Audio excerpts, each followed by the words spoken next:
teman-teman pernah terpleset atau mungkin teman-teman pernah berjalan di jalan aspal gitu ya, dan juga mungkin teman-teman pernah bermain di atas lantai keramik gitu.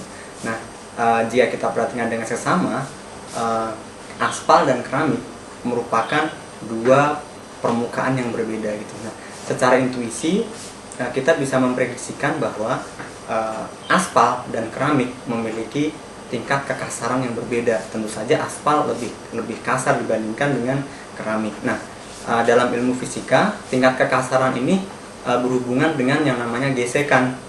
Nah, gesekan itu apa? Nah, berikut ini saya akan mencoba mendemonstrasikan sebuah eksperimen yang sederhana sekali.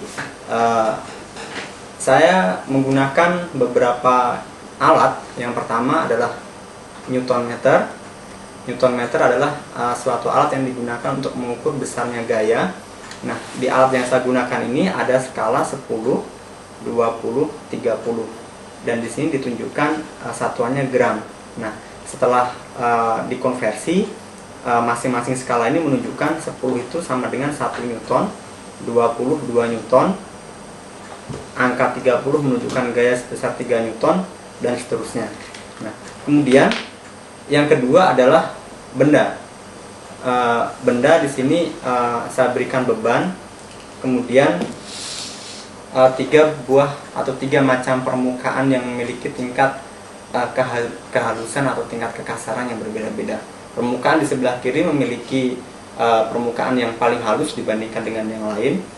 Permukaan yang kedua kasar, yang ketiga adalah yang paling kasar. Nah, mari kita saksikan bersama-sama.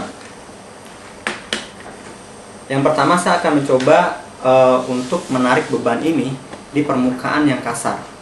Nah, teman-teman bisa melihat bahwa besarnya gaya yang saya berikan bisa dilihat dari skala pada Newton meter.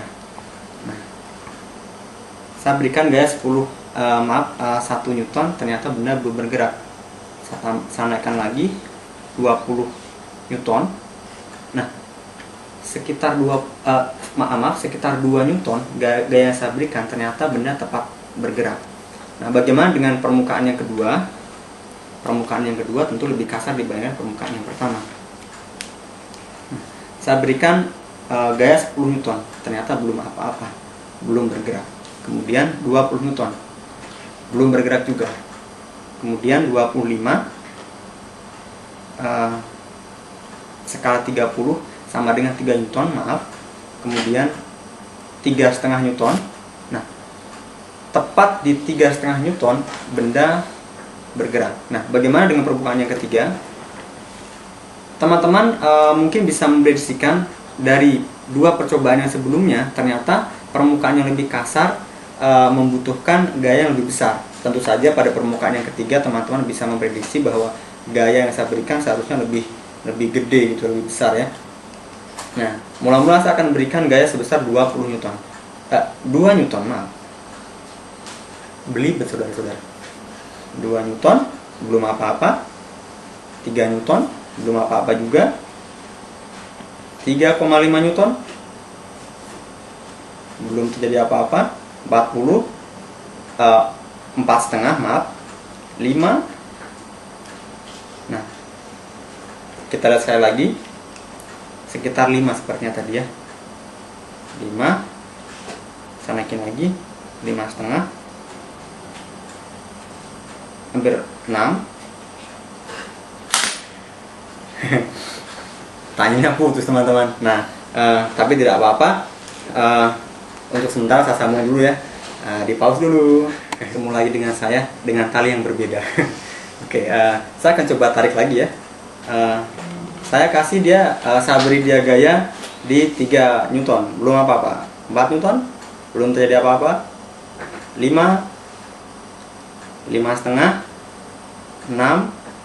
Nah, 6 lebih sedikit Newton, ternyata benda telah bergerak. Nah, dalam ilmu fisika, gaya gesek ini dibedakan menjadi 2 teman-teman semuanya. Yang pertama adalah gesekan pada saat benda diam. disebut sebagai gaya gesek statis. Kemudian gaya gesekan yang bekerja pada saat benda bergerak itu biasanya disebut sebagai gaya gesekan kinetik. Nah, apa itu gaya gesek statik atau statis? Gaya gesek statis adalah gaya gesekan yang bekerja pada benda ketika benda itu diam. Nah, besarnya gaya gesek statis ini bergantung dari besar gaya yang kita berikan kepada benda. Tadi kan di 3 eksperimen yang telah teman-teman saksikan, yang pertama saya berikan gaya 1 Newton, dia belum bergerak. Itu berarti gaya gesek statisnya 1 Newton. Kemudian saya naikkan lagi, ternyata pada gaya sekitar 2 Newton lebih, benda baru bergerak. Nah, ketika benda bergerak, benda tetap mengalami gesekan. Nah, gesekan itu disebut sebagai gaya gesek kinetis. Nah, seperti ini. Ada gaya gesekan. Nah, besarnya gaya gesek statis itu selalu lebih besar dibandingkan gaya gesek kinetis. Nah, oleh karena itu, teman-teman semuanya, mungkin